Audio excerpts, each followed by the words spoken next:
Olá, bem-vindos ao quadro. Na aula anterior, nós conhecemos as constantes de Raoult e nesta aula nós vamos resolver dois exemplos para aplicar melhor essas constantes. Vou começar com o primeiro exemplo que caiu em um dos vestibulares de São Paulo. Na questão, nós vamos considerar que nós temos uma solução, esta é uma solução aquosa, então vou colocar aqui a água, e essa solução aquosa tem uma concentração igual a 0,5 molar de glicose C6H12O6. Foi dado na questão que a constante ebulioscópica da água, que é o nosso solvente, é igual a 0,52 graus por molar. E o exercício pergunta qual é a variação da temperatura de ebulição. Relembrem da aula anterior que delta θ E, que é a variação da temperatura de ebulição, é igual à constante ebulioscópica vezes a molalidade da solução. Nós temos o valor para a constante ebulioscópica e temos também o valor da molalidade da solução. Logo, nós vamos apenas substituir esses valores. A constante é igual a 0,52 e a molalidade é igual a 0,5 molar. Logo, a variação da temperatura de ebulição será igual a 0,52 vezes meio, que é 0,26 graus.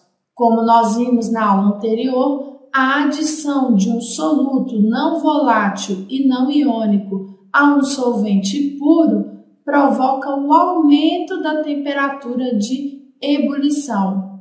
Se fosse pedida a vocês a temperatura de ebulição da solução, bastaria vocês abrirem a variação. A variação é igual a temperatura de ebulição da solução final menos a temperatura de ebulição do solvente. Nós já sabemos que essa variação é igual a 0,26 graus. A temperatura de ebulição da solução é o que nós queremos descobrir e a temperatura de ebulição da água, que é o solvente, é igual a 100 graus. Isso é igual a 0,26 graus. Logo, a temperatura de ebulição da solução será igual a 100 mais 0,26, que é igual a 100,26 graus. Vocês observam, então, que a temperatura da solução é maior que a temperatura de ebulição da água. Vamos agora resolver um segundo exemplo. Esta é uma questão que caiu em uma das universidades da região centro-oeste. Nós vamos considerar um frasco e neste frasco nós temos também uma solução aquosa, ou seja, cujo solvente é a água. Nessa solução nós temos 800 gramas de água e temos 72 gramas de glicose C6H12O6. Foi dado na questão que a constante crioscópica da água, que é o nosso solvente, é igual a 1,86 graus por molar. E foi perguntado qual é a variação do ponto de congelamento da solução em relação à água. Vamos utilizar o espaço ao lado para resolver.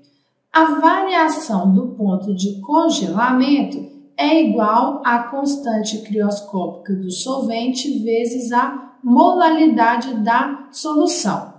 Nós não conhecemos a molalidade, mas nós sabemos como calcular a molalidade. A molalidade de qualquer solução é igual a 1000 vezes a massa do soluto presente na solução sobre a massa molar do soluto vezes a massa do solvente. Substituindo os valores que nós conhecemos, a constante é igual a 1,86 vezes 1000 vezes a massa do soluto presente na solução. O soluto é a glicose, nós temos 72 gramas de glicose na solução. A massa molar da glicose é igual a 180 gramas por mol, e vocês podem calculá-la caso ela não seja dada no exercício. E a massa de solvente é igual a 800 gramas, já que o solvente é a água. Resolvendo tudo isso, essa razão, se vocês calcularem, é igual a 0,5, então fica 1,86 vezes meio, o que nos dá uma variação do ponto de congelamento igual a 0,93 graus. Vamos relembrar que o ponto de congelamento da solução é menor que o ponto de congelamento do solvente puro. Bom, pessoal, terminamos os nossos exemplos. Espero que vocês tenham compreendido. Continue estudando. Um abraço!